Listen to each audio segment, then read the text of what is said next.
All right, Nico, can you say, welcome to another episode of Healthy Births, Happy Babies?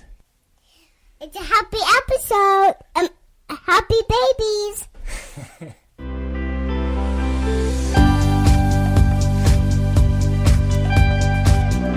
Hello and welcome back to another episode of Healthy Births, Happy Babies. I'm Dr. Jay Warren. I am the prenatal and pediatric chiropractor here in San Diego at the CAP Wellness Center. And today's guest is Dr. Robert Hamilton. He is a pediatrician. He's in the Southern California area. Actually, he's up kind of near my hometown where I grew up, near Pacific Palisades. And he's going to be talking with me about his new book. It's called The 7 Secrets of the Newborn. It's a great book, but you might know him from his YouTube video, actually. He is the originator of the Hamilton Hold, and that YouTube video has been seen by, I think at this time, 29 million people, or it's gotten 29 million views at least. And the Hamilton Hold is a positioning, a way of holding a newborn that almost instantly calms a newborn. So if you have a newborn or are going to be having a newborn, go check out that video. It's actually will be in the show notes here. You can click onto it and watch it. It's super simple. But that was done years ago.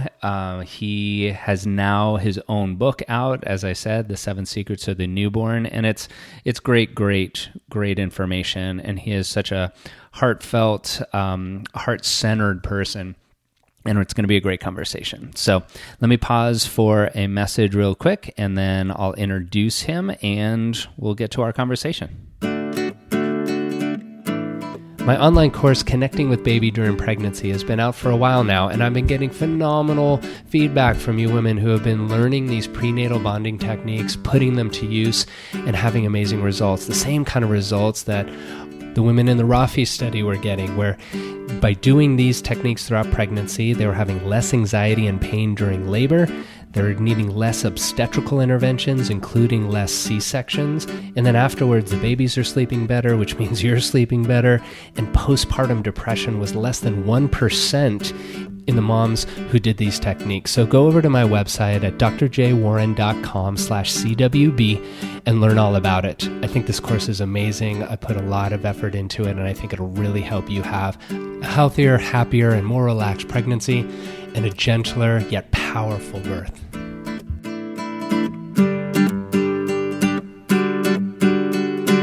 All right, so Dr. Robert Hamilton has over 3 decades of experience as a pediatrician and is the owner and founder of Pacific Ocean Pediatrics, established in 1996 in Santa Monica, California.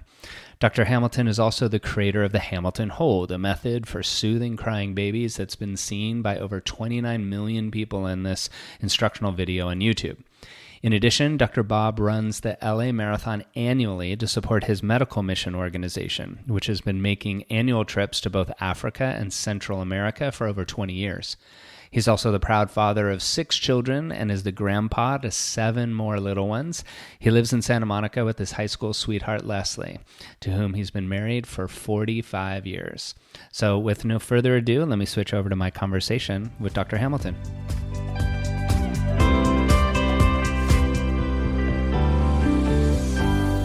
All right, Dr. Hamilton, welcome to the podcast.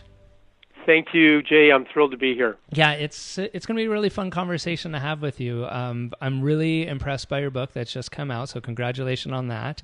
And we're gonna go into it, but we got to talk right away about the Hamilton Hold, which you've become quite famous for. I've referred tons of my patients to it to help their newborns, and it's been really, really helpful. Which, from the millions and millions of views that it's gotten, other people feel that too. But can you tell me, how did that come about? Sure, it's actually kind of a cute story.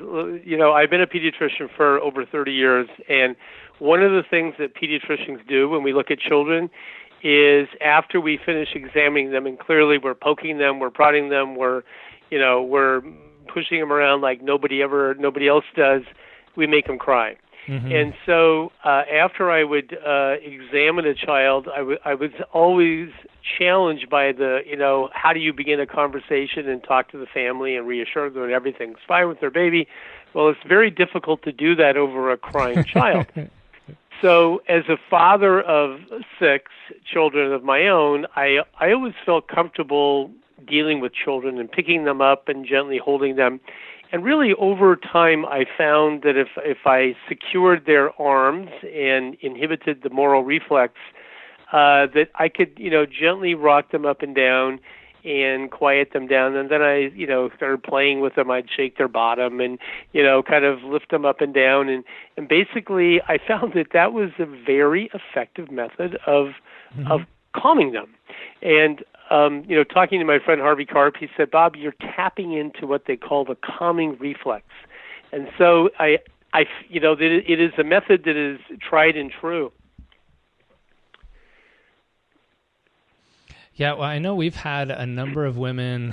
We have a breastfeeding support group that we hold here every week for new parents. And one mom specifically came to the group to say, does anybody know the Hamilton Hold? Can they teach me? Because I don't feel comfortable doing it. So your video has gone around, 29 million views, like fantastic. So that it can be spread to just more than your practice. Fantastic that it's been able to help people that are lucky enough to come to your practice. But now, absolutely, much more so. It is a joy to think of the fact that I am actually, that little thing that I do has actually caused, brought peace to a lot of people, really all around the world at this point. I've had people from literally every continent tell me that they've seen it in their country. But the funny thing is, I really did the video based on the recommendations of my patients. They people would come in and say, Dr. Hamilton, you should put that on YouTube. You should do a video and post it. And of course, I didn't know what they were talking about. I didn't really understand YouTube, right. And so I did hire smart people who could do it. And it was literally, listen, I don't think anybody can craft a viral video. How do you begin to do that? If you could teach somebody how to do that, you'd be a multi-millionaire. Yeah, and exactly. So, I put it up. One of my children promised me it would never go viral, and famous last words for that one, and it did. And so, I started getting phone calls from people like Good Morning America and Dr. Oz and Fox and Friends back in New York. I tell people I had my 10 seconds of fame back there, which I have to say was really, Jay, it was a lot of fun. Was it good? It ought to be. They met me with the limousine, I was like, wow, this is how the stars do it.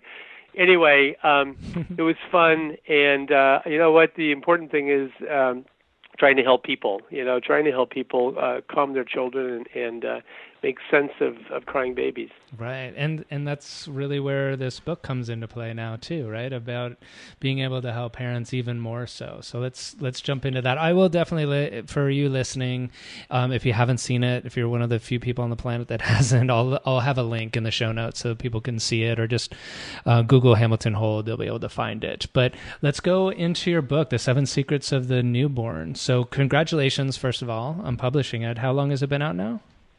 It was published just a few months ago, back in September. Right. It was published by St. Martin's Press back in New York, and really it was a big effort. It took me a good 2.5 years to write it. After the video came out, I was approached by them back there, and they asked me, "Would you like to write a book?" And I thought, yeah, sure, I can write a book. I'll punch it out in a couple months. Little did I know how much effort it takes to write a book. Ultimately, I hired a ghostwriter to help me write the book. And you know what? I have to say that, like anything, when you do it, you, of course, learn more than you could possibly put into the book. It was actually a wonderful growth experience for me. So I'm glad I did it. Yeah, well, and it looks to be... Well, one, just hearing your story about the way the video came, and I just wanted to put out to help more people, looking through the list of the secrets, like it's just very heartfelt. is the way I would come across or come to it, looking at the secrets. It's not about like, this is how to put a diaper on or, things like that. It's more really about embracing the huge change that's going to be happening to mom and dad bringing a baby in and helping just work with that. And that's like one of the first secrets you're starting to talk about is you're about to fall desperately in love. And I love the way you start off with that. And you tell an interesting story in your book about it. Yeah, I had this couple in my office, and the mother was, very excited, very enthusiastic. The father was totally the opposite. He was like, he has this surly way about him that was shocking, because when people interview me before they have the children, and they frequently do that in Santa Monica, usually they're both pretty excited. The dad maybe is a little more anxious, and the mother in some ways, I don't know why that is, but dad's going to go, I don't know. But this guy was like negative. He was going, this is not my plan. I really don't want a kid. And it was like, whoa. And then after the baby was born, he changed radically, and he became this little muffin of, little kitty cat. And he was so delighted with his little girl. And I have to tell you, it was a little redemptive. When you see people, change their heart in a good way, and you see this wonderful transformation, and it all happened because of this little child coming into his life. And really, I'll tell you what, Jay, one of my major goals of writing this book and why I'm excited about it is because I'm trying to share with our current culture, the young people who are in that age, that childbearing age, the delight of children. They bring great joy. They bring laughter to your life every day. They're a blessing, truly a blessing. They bring purpose to your life. They light up literally every room that they come into. They have a very positive effect on the parents. They mature us. They cause us to think different thoughts. And ultimately, and this is an important point, they thrust us as adults, as parents, into the next generation. You think differently when you have a child. You begin to think more globally, if you will. You make different political conclusions. You draw different conclusions.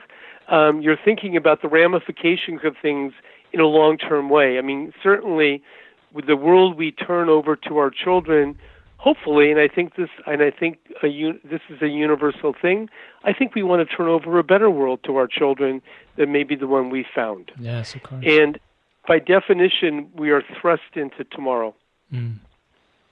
That's something I've noticed as a parent. I mean, I have a 5-year-old, just one, not as many as you have, Dr. Bob. But I do look at the world, just even the world he's seeing. Like, I get to see it through his eyes, which is through magic and wonder. And I wouldn't say I'm a jaded person, but there's things that I just take as like day to day, like, oh yeah, that's no big deal. But a bird flying by right in front of us, he's like, whoa, did you see that, Dad? And sometimes I don't see it. So it brings it into that moment. But I love the way that you word that about it thrusts us into the next generation.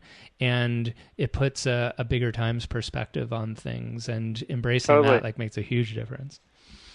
I mean, I think, Jay, I think about my life if I was unmarried and I had no children.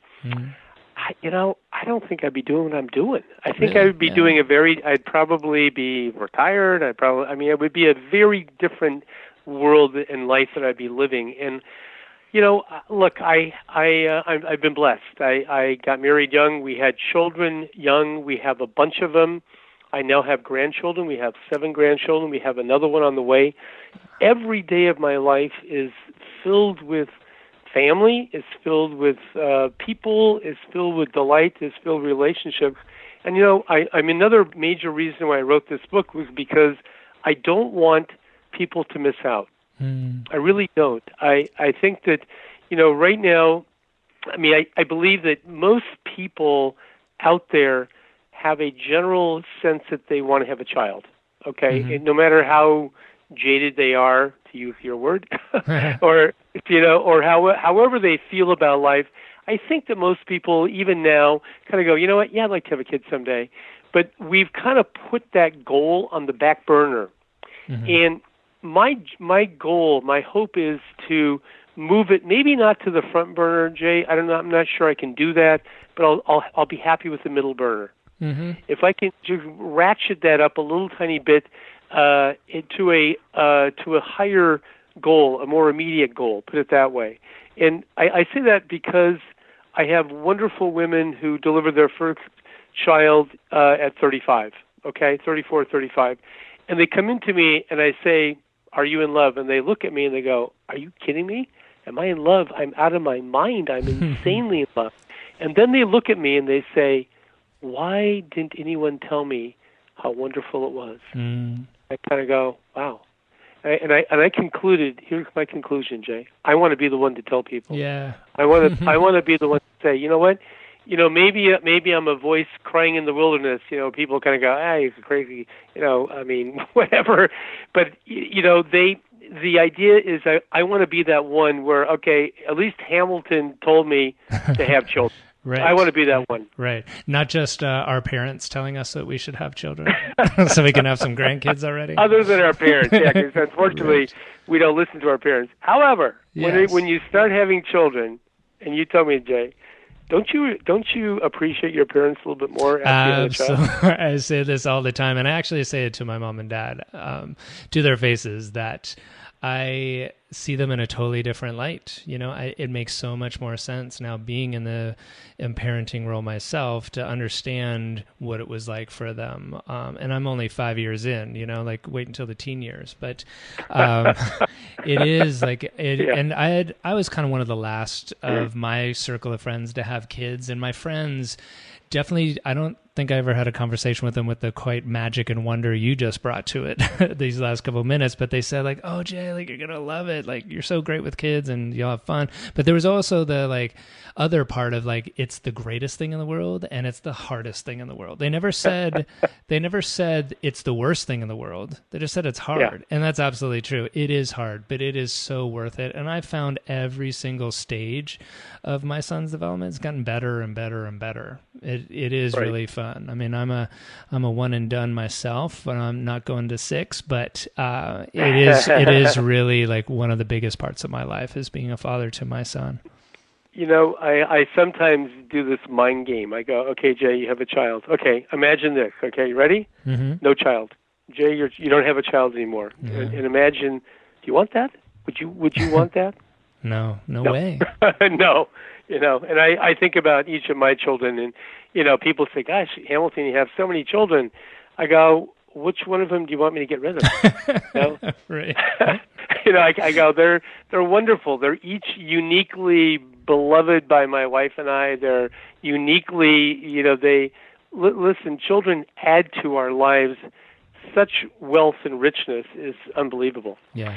Jay, there's one other thing I want to mention before I know our time is limited, but mm-hmm. There's one other thing which is important about children, which I think we need to kind of throw out there, and that is that our culture actually needs children to maintain our current social paradigm that we have.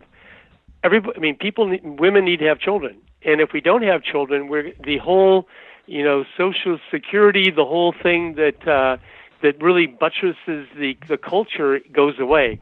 And I'm saying that because right now the world is in a demographic crossroads, and there are countries of the world like Japan, like China, like Europe, where they're not having enough children, and this is having a gigantic effect politically, militarily, in a lot of different ways that people don't usually. You don't have children for demographic reasons.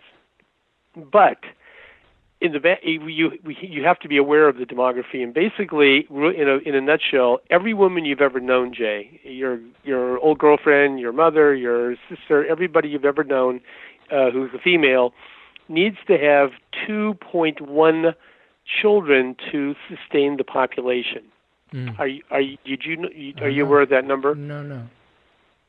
And if you begin to fall below that 2.1 number, essentially the population of that nation, that country, is beginning to fall. And what is happening in the world. For example, Japan right now is in a population decrease. They peaked their population at 128 million in 2010. They have been steadily going down in population for the last almost decade now. And just an article over the weekend in the Wall Street Journal, they are now having to import workers to work in their factories. They don't have enough people to work in their factories. And if you don't have young people who are able to work, working, and by the way, caring for older people too, you're in trouble as a nation. Young people, they work, but children, it doesn't take long before children are, working. It takes 15, 20, 30 years, and they're out there. They're the productive people in the culture. I tell people all the time that they're, octogenarians, people who are in their 70s and 80s, are not buying too many minivans. Right. They actually don't do that. They don't. In fact, people in their 70s and 80s buy virtually nothing. They're not buying new homes. They're not buying new clothes. They go out to dinner. They may take a cruise, but they're not doing a whole lot. They're buying medical care, but they're really not driving an economy like young people and young families do. So this is actually a cultural issue. Again, I don't think that people have babies individually, uniquely, because the culture is saying, "Oh my gosh, we're gonna dry up and blow away if you don't have children." But there are cultures who are saying that. Italy is very concerned. They're actually paying people now to have children. A lot of the European countries are beginning to do that. And what about the argument then about our overpopulation problem in this world? It seems runs counter to that. Well, the overpopulation is happening, and people. The reality is, if you look at the bigger picture, there is going to be a peaking of the population. But if we, there are places of the world where they're having a lot of children. For example, Africa, sub-Saharan Africa, places like, I think, what is the nation is in the middle of the Central African Republic. I think it's got one of the highest child fertility rates. But a lot of, I'm telling you, I know the demography of Europe, definitely Europe, of Western culture in general, and that includes China too, because the Chinese have had a one-child policy for a long time. Right. And they have now reversed that policy. As of 2015, they reversed that because they're realizing that they're going to have tens of millions of fewer workers in their population very, very soon. So they're actually worried about their population going down. It'll go down quickly. Partly the reason why you don't see immediate, changes in the population in terms of going down is because people are living longer, particularly in countries like Japan and Korea, places like that where they are worried about population big time, but they're not really seeing a decrement of population yet because of the longevity. Right. That's interesting. I hadn't thought about it in that kind of perspective before. Yeah, it's a big deal. Yeah, and I know that as you had said in the middle of that about, parents aren't really choosing like, oh, we need to have like another kid or have a kid in order to drive the economy, but having like that space of how magical kids can be to your life and what joy definitely goes along with what I think what you were trying to express there. Absolutely. Yeah. Definitely. And so in your practice, going back to like the little kiddos, like what's the biggest challenge you see the new parents having that you would like to be able to address with them or give them some advice with? I think that a really big challenge for new parents today is just economically surviving, especially where I live and where you live in Southern California. This is a big issue, and a lot of my parents, moms, are having to work. They don't necessarily want to work. They have no choice. They have to have a two-income home to really make ends meet. Mm-hmm. And I'm not sure what to say about that. I think that clearly one chapter I have in my book is that you don't need a whole lot of stuff to have a kid. And I would encourage parents not to put that as a requisite before you have children. I have one chapter that says there's no need for toys, clothes, a stroller, or even a crib for your child, at least in the first 2 or 3 months, because really all you need for your baby is you.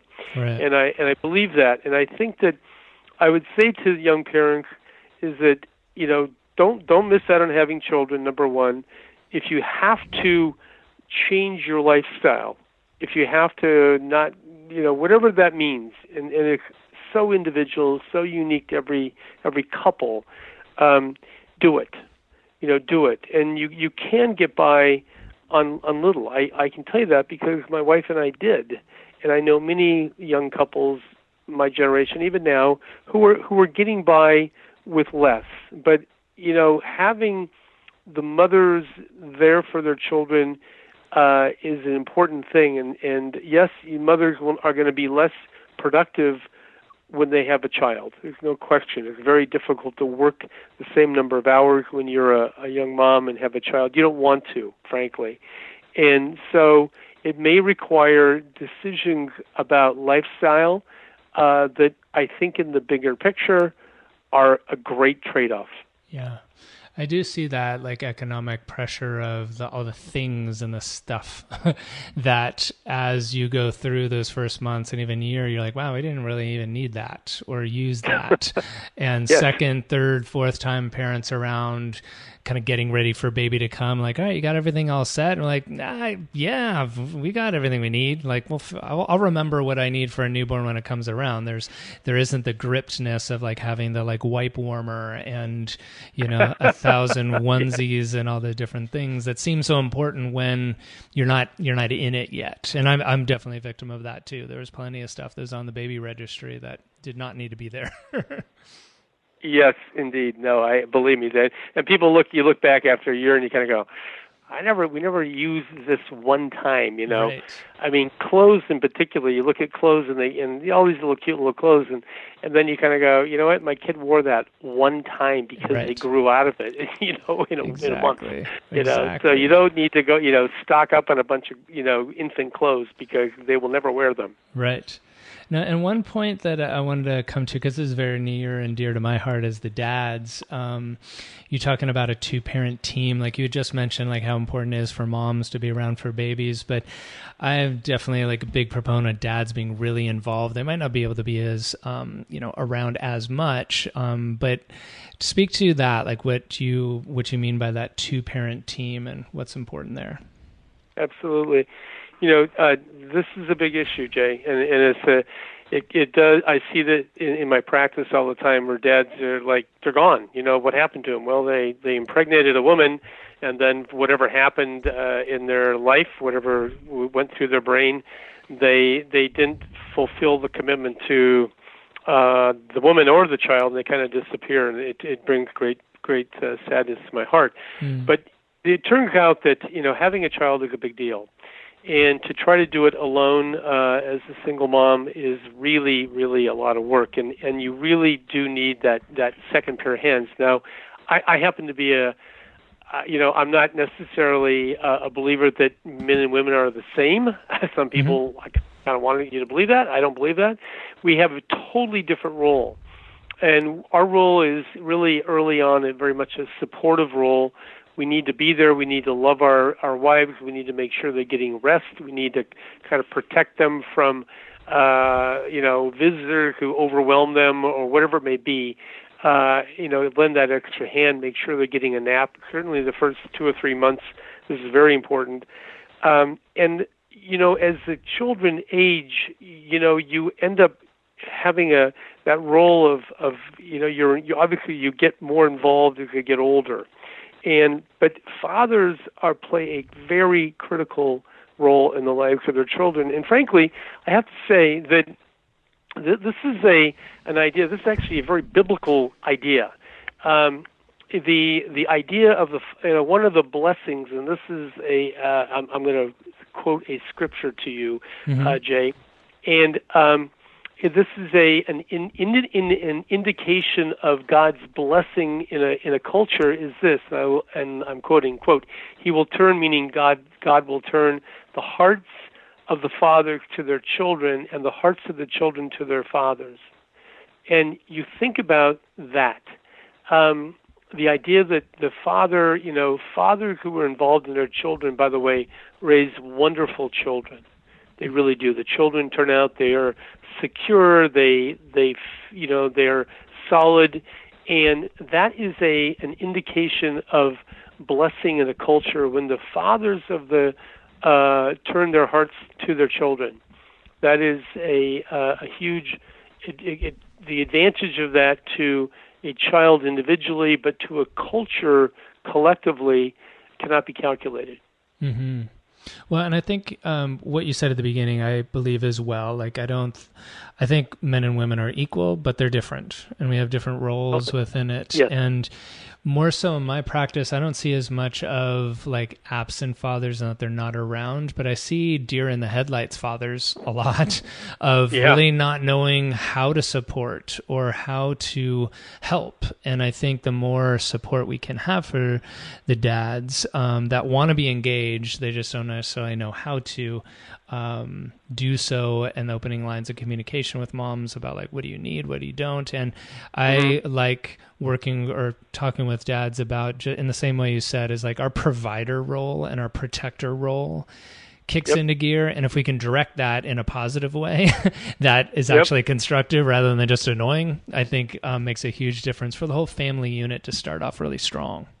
Yeah. I mean, I think that, dads can date their children, okay? And what I mean by that is they can go, you know what, I'm going to go pick up the laundry. Let me grab our child and bring him along with me while I do that errand. And by the way, children love to do errands. They love to be with their parents. And things that, I have a whole chapter on this. I have a chapter called Embrace the Mundane. Things that you and I find tedious and boring, maybe folding clothes or going to the grocery store or whatever it may be. Children love it. They relish it. If you go and pick up your laundry or you go out to the hardware store and buy a bolt, they love that kind of phenomenon because they're taking it all in. They're watching the whole thing. Even when they're even young, tiny children, or when they're older too, definitely. So fathers can just, help their wives by just taking the child away, for a while, right? Taking them for a walk around the block, and moms who are oftentimes, and look, I live in a very liberated community where men and women do share the responsibilities a fair amount. But I will tell you, even in Santa Monica, the wives do, the mothers do the heavy lifting. I'm sorry, I can't. I'm just calling it straight. The mothers really do the vast majority of the day by day, moment by moment care for that child. If a dad is willing to, change diapers and help out and take that child, pick him up and go for a walk around the neighborhood, take him to the park, whatever, gigantically helpful. Right. Gigantically. And it makes all the difference in the world for that mother and actually, frankly, for that marriage. Right. Well, so for the dads listening to those chapters, Embrace the Mundane and the two-parent team, definitely worthwhile to get more and more support. And so in our last closing moments, Dr. Bob, tell everybody where they can get your book and other resources you might want to point them towards. Surely. You can definitely find my book at our website, the number 7, secretsofthenewborn.com. It is available for purchase at your local independent bookstore, or if you want to go online, you can find it at Barnes & Noble, at Target, Walmart, and Amazon.com. It is available out there, and that's how you can kind of contact me. Great. Yeah, I'll make sure those links are, or the link to your website is there for you listeners if you want to go over to that right there. And then to wrap up, Dr. Bob, what's the major take-home point you'd like the parents listening to this to get? Either something we talked about already or maybe something that we haven't touched on yet. Here's the take-home thesis of my book is this: children are joy. don't miss out. Have them. It makes for happy times, happy futures, and that's something that you want to plan for earlier rather than later. Right. Thank you. And one last question too, like it's for the babies that might be listening, either in mommy's belly, listening before they're arriving, or maybe listening there. Like, what little words of wisdom would you like to whisper to them? By the little words, and they know this, I think, is you're going to rock the world for your mommy and daddy. So don't be surprised when they completely lose their mind over you and because of you, because you're gonna change your life. Beautiful. Well, Dr. Bob, thank you so much for being here. I really appreciate it. I appreciate the video you put out because it's helped a lot of my patients already, as I'm sure it has all over the world. And your book now, I really want it to be successful. And so I appreciate all the work you're doing and continue to do. Thank you, Jay. Appreciate that.